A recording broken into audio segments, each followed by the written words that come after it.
शरणागति होती है और कोई भी उपासक भाव से अपना सर्वस्व आचार्य को मान लेता है तो जो कार्य किसी साधना से नहीं होता, कर्म बंधनों का नाश होना, वो हो जाता है। कटे कर्म बंधन संसारी, सुख सागर पूरित अति भारी।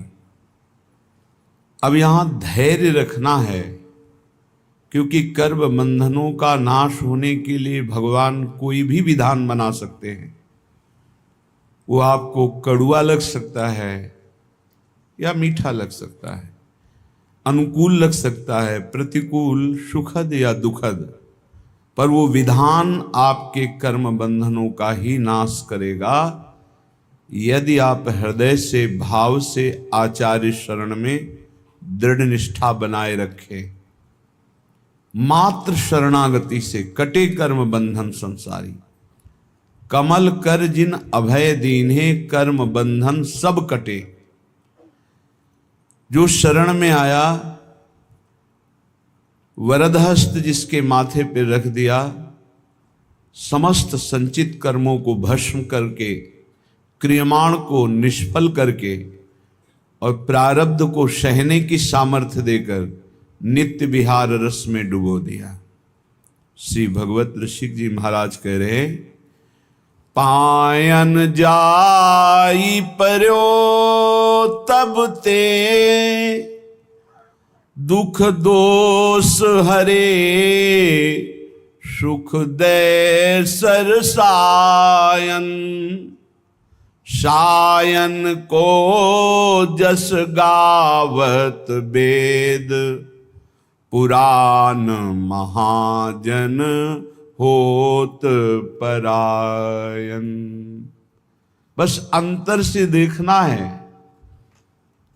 हमें सुख दुख पर वृत्ति नहीं रखना, हमें अनुकूलता प्रतिकूलता पर वृत्ति नहीं रखना।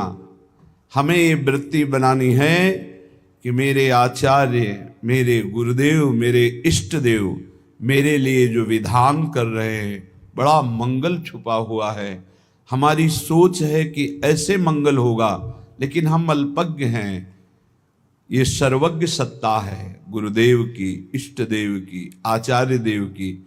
वो जो विधान कर रहे हैं बहुत मंगलमय है, देखने में केवल लग सकता है बड़ा कड़वा है। कह रहे हैं, राय न बाके बिहारी के जीवन है, सरकार बिहारनी जायन, जाए न जोगिन की मनसा, सुमिले परि श्री हरिदास के पायन। जिस क्षण जीव आचार्य शरण में हुआ, उसी क्षण से आचार्य ने पकड़ लिया उसे। आचार्य प्रकट ही हुए हैं करुणा करने के लिए। सब प्रकार के दुख दोषों का अपहरण करके अपना महान सुख प्रदान कर देते हैं आचार्य चरण। भगवत रसिक जी कहते हैं, जिस दिन से मैं स्वामी हरिदास जी की शरण में हुआ, स्वामी जी ने उसी दिन से अपना लिया और सारे दुख दोषों का हरण करके मुझे महान सुख प्रदान किया। महान सुख जो दुख और सुख दोनों से परे है, अनुकूलता और प्रतिकूलता दोनों से परे है, समत्व, प्रेम, नित्य विहार रस, ये महासुख है। प्रायः हमारी मानुष बुद्धि होने के कारण जब अनुकूलता मिलती तो लगता है गुरु की बड़ी कृपा है, आचार्य की बड़ी कृपा है, और जब प्रतिकूलता मिलती तो लगता है शायद वो कृपा हट गई। तो इष्ट आचार्य गुरुदेव क्या स्वार्थी हैं? क्या अल्पज्ञ हैं? क्या वो राग द्वेष करते हैं? नहीं। जिनके चरणों का आश्रय लेने से परब्रह्म परमात्म तत्व का बोध होता है, प्रियालाल का प्रेम प्राप्त होता है, उनमें अपना पराया कहाँ, राग द्वेष कहाँ, वहां तो एकमात्र शरणागति का निर्वाह है। अब वो कई प्रकार से होता है। कभी कभी आचार्य गुरुदेव इष्ट देव की ऐसी करुणा प्रकट होती है जो बड़ा भयंकर रूप लेती है। हमारे लिए ऐसा लगता है बड़ा भयावना है, और परिणाम बड़ा सुहावना होता है कि यदि वो ऐसी कृपा न करते तो ये परिणाम न मिलता, पक्का मान लीजिए। कभी कभी ऐसा सुहावना लगता है कि बहुत कृपा है, पर सुहावना लगना ज्यादा अच्छा ठीक नहीं, क्योंकि जब भयावना आएगा तब हम सुहावने में पले हैं तो हमारा मन कहीं प्रतिकूल ना हो जाए आचार्य चरणों से, गुरुदेव से, इष्ट देव से। इसलिए ये हृदय में चिंतन कीजिए कि आचार्य कृपा, गुरु कृपा, इष्ट कृपा ये एक ही है, और ये परम सुख प्रदान करती है। परम सुख जो ब्रह्मा के द्वारा रचा हुआ नहीं है। जिनके द्वारा ब्रह्मा रचे गए हैं उनका परम सुख, परमात्म सुख, भगवदानंद, प्रेमानंद ये प्राप्त होता है। भगवत ऋषि जी कहते हैं जिस दिन से आचार्य की शरण में हुए उन्होंने अपनाया, सारे दुख दोष नष्ट हुए और मुझे महान सुख प्रदान किया। एक दिन भगवत ऋषि जी अपने गुरुदेव पूज्य श्री ललित मोहिनी देव जी से टटिया स्थान में जाकर के कहा कि गुरुदेव बहुत संयम से रहता हूं, मधुकरी वृत्ति से रहता हूं, फिर भी काम वेदना बहुत सताती है। मानो ये हर उपासक का प्रश्न है। बहुत संयम से, बहुत इंद्रियों को अंतर्मुख रख के, फिर भी ये काम वेदना सबसे बड़ा वेग है। ये काम बड़े बड़े ज्ञानियों का भी शत्रु है। साधारण पुरुषों को तो मार ही गिराता है, ये ज्ञानियों को भी गिरा देता है। इसमें बड़ा लुभावनापन है। भगवत ऋषि जी के गुरुदेव ने कहा श्री ललित मोहिनी देव जी ने कि वो करवा उठा के ला, उसमें पानी भरा, थोड़ी देर में उसमें तेल उतर आने लगा। कहा देखो पहले इसमें तेल नहीं दिखाई दे रहा था, कुछ दिन पहले इसमें तेल रखा गया था, सुखाने पर ऐसा लगा तेल खत्म हो गया है, लेकिन पानी डाला तो उसमें ऊपर चिकनाहट दिखाने लगी। देखो ऐसे ही थोड़ी दिन साधना करने पर, तप के द्वारा सुखाने पर ऐसा लगता है काम वेदना नष्ट हो गई, लेकिन जहां काम का संयोग होता है फिर दिखाई देने लगता है। फिर उस करवे को रसोई अमनिया की गई थी तो बहुत आग बची हुई थी, उसी आग में रख दिया। थोड़ी देर के बाद निकाला, फिर पानी डाला, बिल्कुल तेल नहीं आया। बोले देखा अब नहीं। जब प्रभु के मिलन की आग में हृदय जलने लगता है, तड़पने लगता है, रोना, सिसकना, तड़पना, आहों की जागीर, आहा आज की रात गई आप नहीं आए, हाय आज का दिन भी गया आप नहीं आए। तड़प तड़प करके वो एक एक मिनट व्यतीत कर रहा है। उस तड़पन की अग्नि में, विरहाग्नि में फिर ये काम, क्रोध, लोभ, मोह, मद, मत्सर सब भस्म हो जाते हैं। आचार्य कृपा, गुरु कृपा भगवत मिलन की चाह प्रकट करती है। ये न समझे कि गुरु कृपा, आचार्य कृपा से केवल लौकिक सुख सुविधा मिल जाए तो सिद्ध संत, हमारे पुत्र नहीं हो रहा था तो गर्भ रह गया, भाई बड़ी कृपा, बड़े सिद्ध संत, बड़ा सिद्ध दरबार, हमारा काम नहीं बन रहा था, अमुक काम बन गया। भूल में मत रहना, ये सुकृत का फल है। संत महापुरुषों के समागम का फल है संस्कृति का अंत हो जाना, द्वंद्वों का नाश हो जाना, प्रियालाल से मिल जाना जिनसे हम जन्म जन्मांतर से बिछड़े हुए हैं। भगवत ऋषि जी कहते हैं ये सुख हमें आचार्य चरण ने प्रदान किया। सायन कहते हैं भाष्यकारों को, वेदों का, शास्त्रों का, पुराणों का बहुत ज्ञान है, बड़ी कीर्ति है, बड़े महाजन, सम्मान, प्रतिष्ठा भी है। पर यदि प्रभु से प्रेम नहीं तो इसका क्या होगा? शास्त्रों का व्याख्यान कर लेना, पुराणों का व्याख्यान कर लेना, समाज में कीर्ति, प्रतिष्ठा, धन, वैभव, महिमा प्राप्त हो जाना, क्या है इससे? अगर प्रभु के नाम में प्रीति नहीं, धाम में प्रीति नहीं, लीला में प्रीति नहीं, प्रभु के लिए रोना नहीं आया तो मिला क्या? शरीर छूटने के बाद न तुम्हारी कीर्ति जाएगी, न पैसा जाएगा, न ज्ञान जाएगा। ज्ञान वही जागृत होता है जो भगवत अनुराग में या आत्म प्रीति में, और ये सब भूल जाता है, पढ़ा लिखा ज्ञान भूल जाता है। जैसे गर्भ में भी तो ज्ञान हुआ था, भगवान ने हमें ज्ञान दिया था, हे नाथ अब की बार मां के गर्भ से बाहर करो, बाहर निकलकर इतना तप पूर्वक भजन करूंगा कि दोबारा किसी मां के गर्भ में ना आऊं। लेकिन जब बाहर आए, कहां कहां कहां भूल गया वो ज्ञान, फिर लग गए मैं और मोर तोर तय माया, जही बस कीन्हे जीव निकाया, भूमि परत भा ढावर पानी, तिम जी वही माया लपटा। फिर भूल गए। ज्ञान किस काम का जो विस्मरण करा दे? शुद्ध ज्ञान बोध है, शुद्ध ज्ञान भगवत प्रेम है। जोग कुजोग ज्ञान अज्ञानु, जहां नहीं राम प्रेम पर धानु।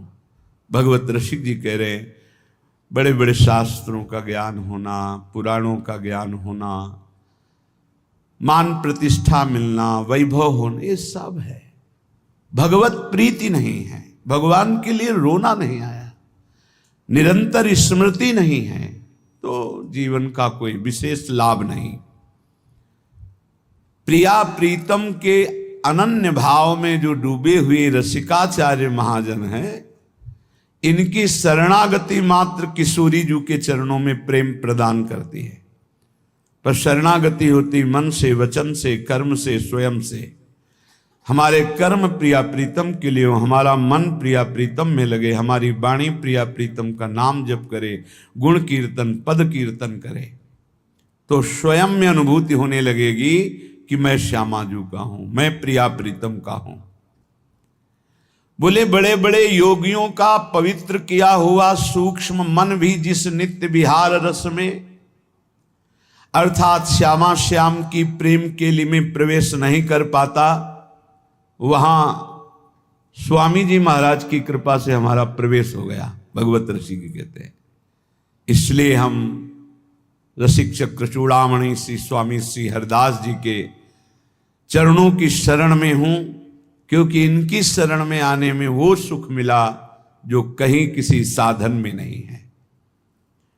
उपासक यदि आचार्य शरणागत हो गया है तो फिर अन्य किसी उपासना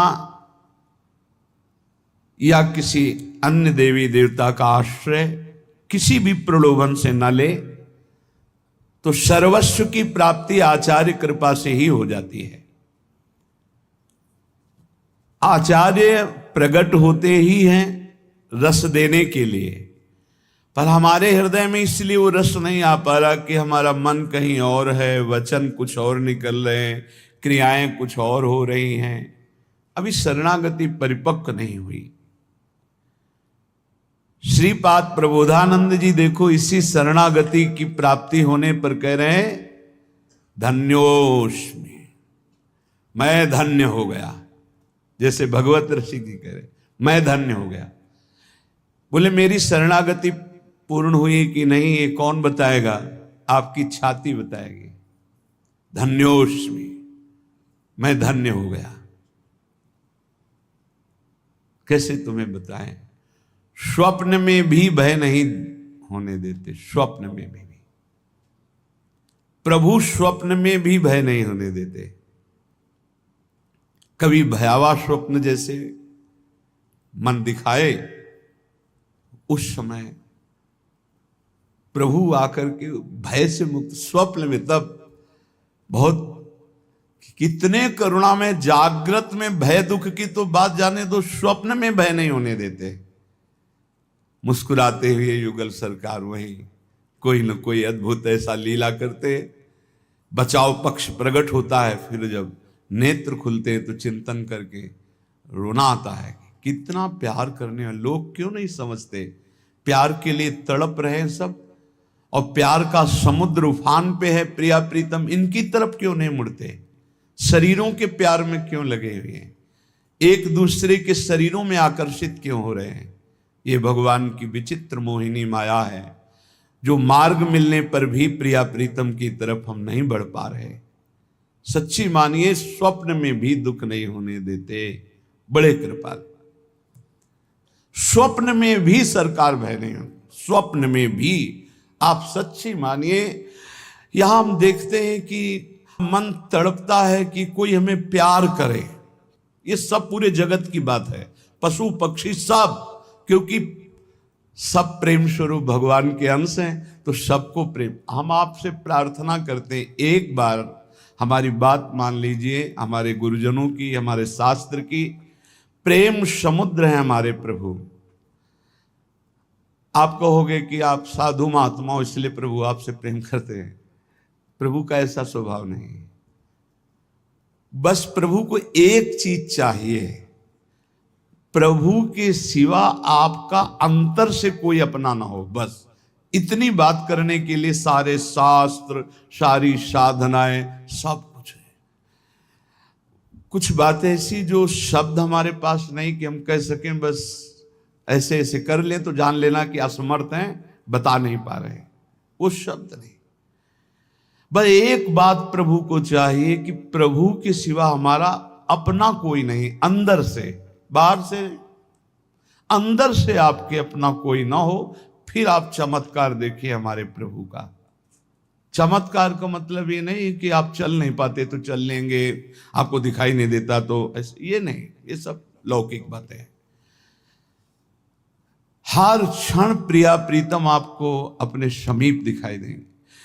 इतना सुंदर रूप लाडली जू का है कि बस रोते ही रहो, इतना मतलब प्रेम की मूर्ति हमारी प्रिया जो, बात बन गई। एक बार इष्ट जिसे स्वीकार कर लेता है, दोबारा कभी किसी भारी से भारी अपराध होने पर भी छोड़ता नहीं। बस ये स्वभाव हमारे इष्ट का, इसलिए हम जीत गए, इसलिए हम जीत गए। श्री वृंदारण्य धन्योस्मि परम महत्व कृपा पात्रित्वोस्मि यतोहम येन दत्तो विधि सुख सनकाद्यर्थनीया सुवासा। वृंदावन, आज मैं गर्व से कह रहा हूं कि धन्य हो गया, धन्योस्मि।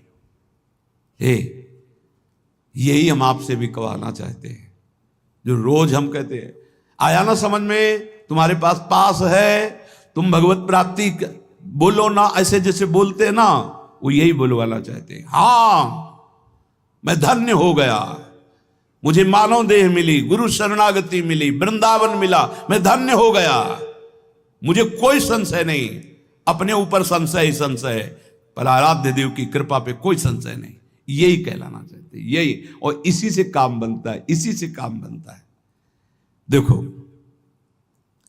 कृष्णदास जी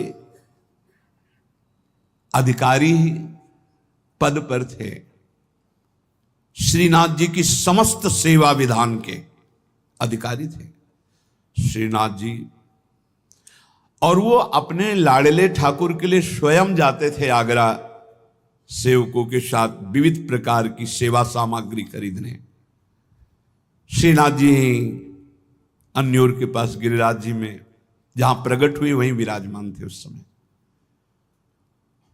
आप इस बात पर बहुत ध्यान देना, भगवत प्राप्ति की बात कह रहा हूं। वहां गए तो सैकड़ों लोग घेरे हुए थे, तो सोचा क्या हो रहा है देखें, तो एक वैश्यावृत्ति से अपना जीवन निर्वाह करने वाली नवीन वैश्या नृत्य करके लोगों से अर्थ ले रही थी।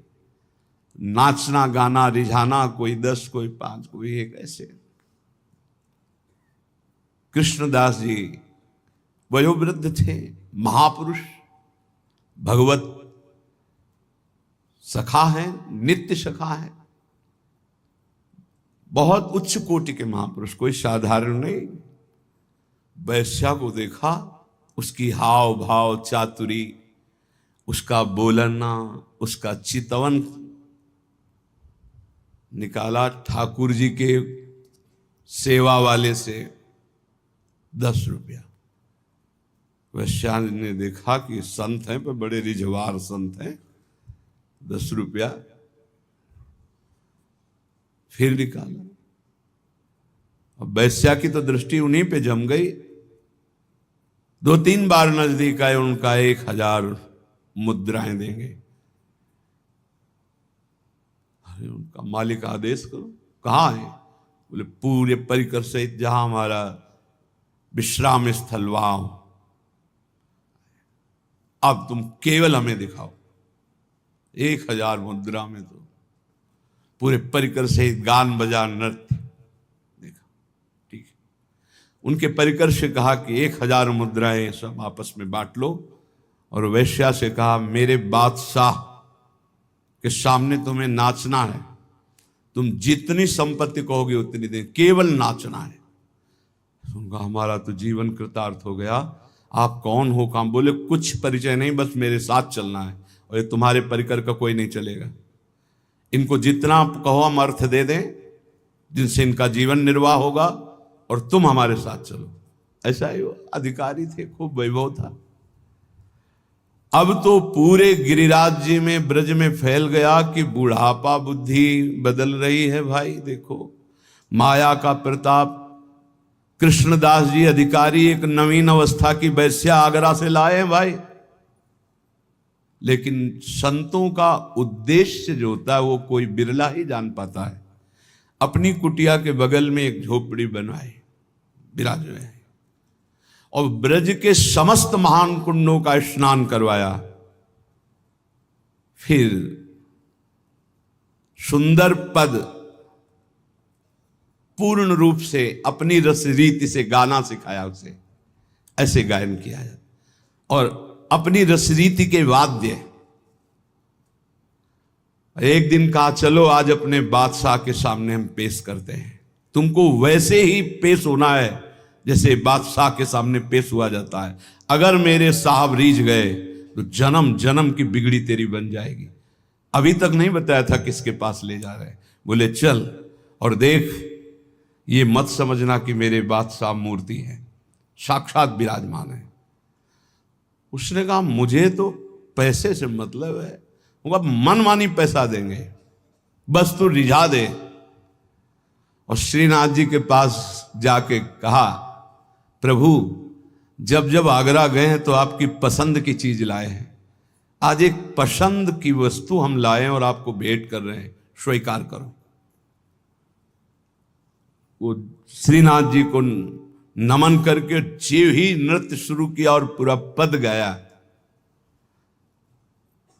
पद गा के जीव ही ऐसे किया, ऐसे देखा, कूट मनमथ मन मथा, करोड़ करोड़ काम को मूर्छित कर देने वाले अधरों पर बंशी, विशाल नेत्र, बंक कटाक्ष, एक मुस्कान में मर गए, प्राण निकल गए, उसी क्षण निकल गए, परम पद को प्राप्त। क्या है भगवत प्राप्ति? क्या किया इसने अभी तक? वैश्या, संसार के भोगों में लिप्त एक महात्मा की बात मान ली तो भगवत प्राप्ति हो गई। दूसरा, जीवन भर शरीर बेच करके ढेर सारा वैभव एकत्रित किया था। यौवन अवस्था की उतार अवस्था थी वैश्या की। गांव के बाहर महल था, बहुत सुंदर वाटिका पुष्पों की थी। तो एक संत मंडली जिनके साथ आचार्य चरण भी थे, वहां से निकली तो बोले आज रात्रि कोई पवित्र स्थान हो तो हमें बताओ जहां अपने ठाकुर विराजमान करें और वहां आरती पूजा करके भोग लगाएं, ठाकुर जी को विश्राम करें। तो कुछ उद्दंड लोग थे, उन्होंने कहा हाँ बहुत पवित्र स्थान है, वो जो बगीचा देख रहे हो ना वो परम पवित्र ही है, क्योंकि वहां वैश्या अपने मित्रों के साथ हास्य विलास ऐसे करती रहती थी। संत सरल चित्त